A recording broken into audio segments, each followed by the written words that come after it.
क्या तुमने कारोबारी नबूवत छोड़ दिया है और अब तरखान बन गए हो? ए दीवाने, कश्ती समंदर पर चलती है, खुश्की पर नहीं। तुम खुश्की पर इतनी बड़ी कश्ती बना रहे हो, इसके लिए समंदर कहां से लाओगे? उन्वान, तेरा रब कौन है? ये कश्ती किस कदर बड़ी थी, इसका अंदाजा इस बात से लगाया जा सकता है कि कुरान मजीद के अल्फाज में हमने उस कश्ती को इबरत की निशानी बनाकर रख दिया है। कोई इस वाक़ये से इबरत हासिल करने वाला? इस कश्ती को तैयार करने में 40 साल लग गए। ये कश्ती कोहे तौस पर बनाई गई। इस कश्ती के ऊपर छत भी थी जिसने इसे बारिश के पानी से महफूज रखा। ये पहाड़ मौजूदा मुल्क आर्मीनिया में वाक़ है। कोहे तौस 5137 मीटर बुलंद और दुनिया का 48वां ऊंचा पहाड़ है। अल्लाह करीम ने नूह को निशानी बताई कि जब रोटी बनाने वाले तनूर से पानी का चश्मा निकले तो समझ लेना अल्लाह का अजाब आ गया है। उस वक्त सब ईमान वालों को और तमाम जानदारों को अपनी कश्ती में सवार कर लेना। जो कोई इस कश्ती में सवार हो जाएगा अजाब से महफूज रहेगा। ऐसा ही हुआ।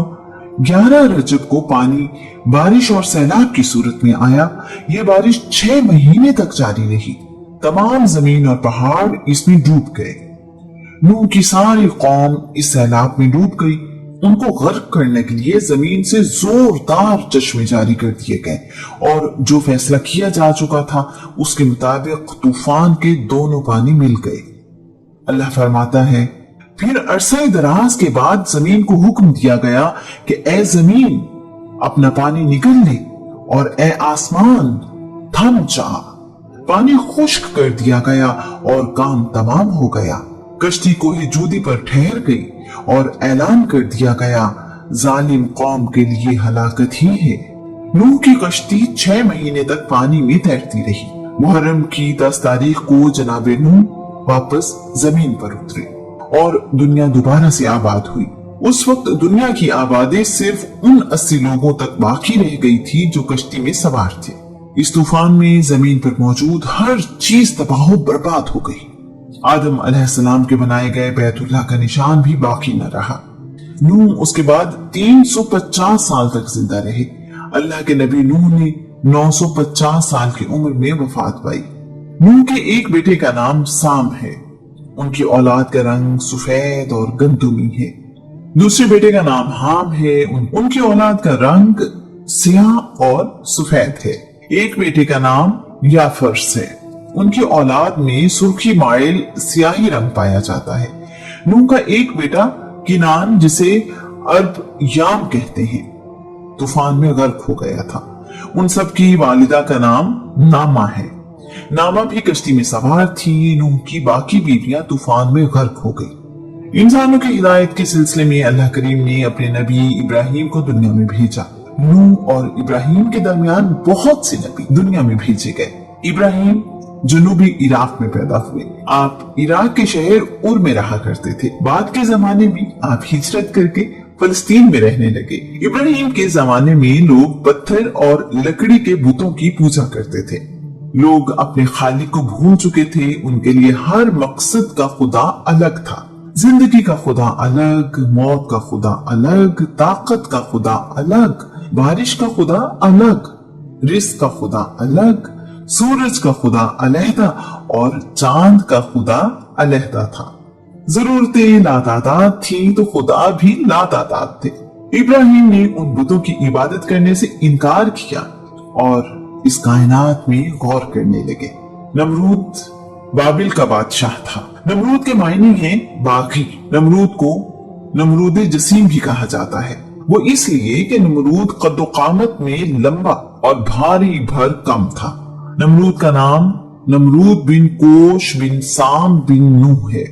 एक रिवायत के मुताबिक नमरूद का नाम नमरूद बिन किनान बिन कोश बिन साम बिन नूह है।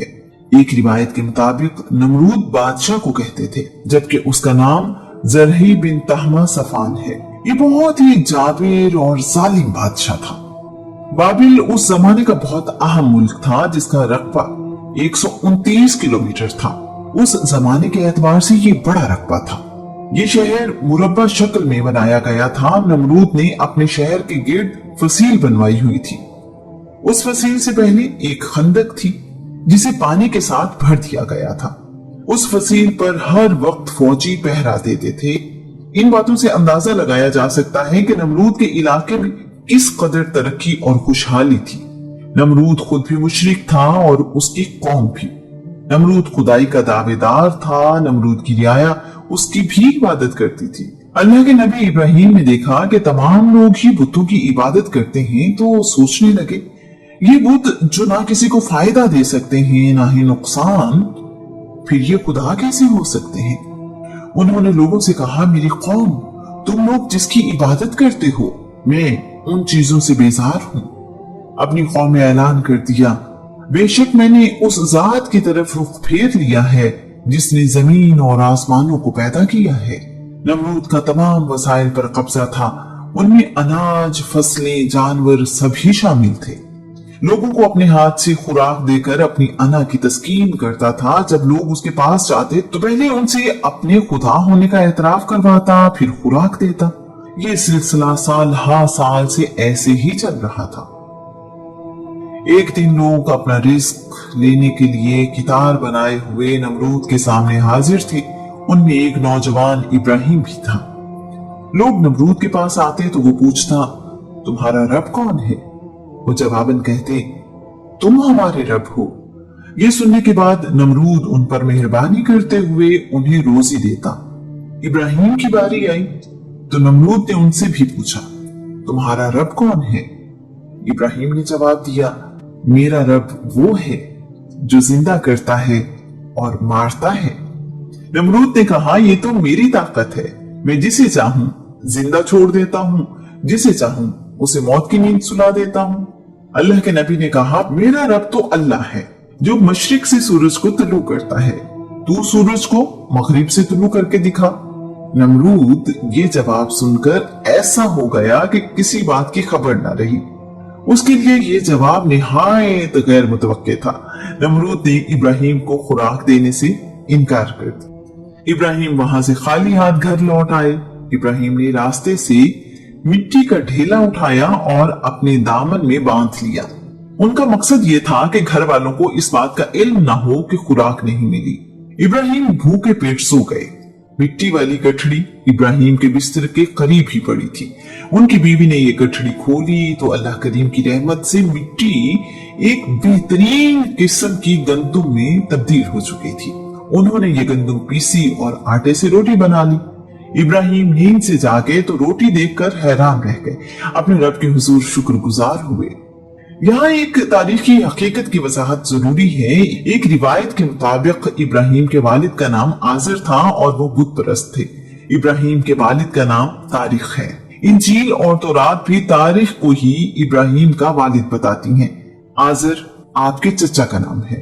अरब अपने चचा को भी अब्बू कह देते हैं। कुरान मजीद में आजर के लिए अब्बू का लफ्ज इस्तेमाल हुआ है, सन ऑफ नहीं। इब्राहिम की मशहूर दुआ रब्बना इग़फिरली वाली वालिदैया, यानी मुझे और मेरे वालिदैन को बख्श दी। ये दुआ भी इस बात की तायीद करती है कि अल्लाह के नबी अपने वालिदैन की मगफिरत की दुआ मांग रहे हैं। किसी मुशरिक या काफिर के लिए अल्लाह के नबी मगफिरत की दुआ नहीं मांगते। अल्लाह करीम ने इस दुआ की कबूलियत से इनकार नहीं किया, ना ही इब्राहिम को अपने वालिदैन के लिए ये दुआ मांगने से मना किया। अल्लाह ने अपने नबी नूह को काफिर बेटे के लिए दुआ मांगने से मना फरमा दिया था। अल्लाह के नबी इब्राहिम के वालिदैन के हक पर होने की तायीद रसूलुल्लाह की हदीस से भी होती है। रसूलुल्लाह ने कहा, मेरे तमाम नस्बी वालिदैन तौहीद पर थे। रसूलुल्लाह ने यह भी बताया कि मेरे बाप दादा जमाना जाहिलियत की किसी बुरी चीज के नजदीक भी नहीं गए। कुरान पाक में इरशाद होता है, और याद करो जब आपके रब ने फरिश्तों से फरमाया, मैं जमीन में अपना नायब बनाने वाला हूं। वो बोले, क्या आप उसे नायब बनाएंगे जो फसाद फैलाएगा और खून रेजी करेगा? हालांकि हम आप ही की हम्द करने के लिए तस्बीह पढ़ते और पाकीज़गी बयान करते हैं। अल्लाह करीम ने फरमाया, मुझे वो कुछ मालूम है जो तुम नहीं जानते। नमरूद ने जब देखा कि इब्राहिम आग से मुकम्मल तौर पर महफूज रहे تو شرمندہ ہوا۔ ابراہیم سے کہنے لگا تمہارا رب تم پر مہربان ہے۔ ابراہیم کو خلیل اللہ یعنی اللہ کا دوست بھی کہا جاتا ہے۔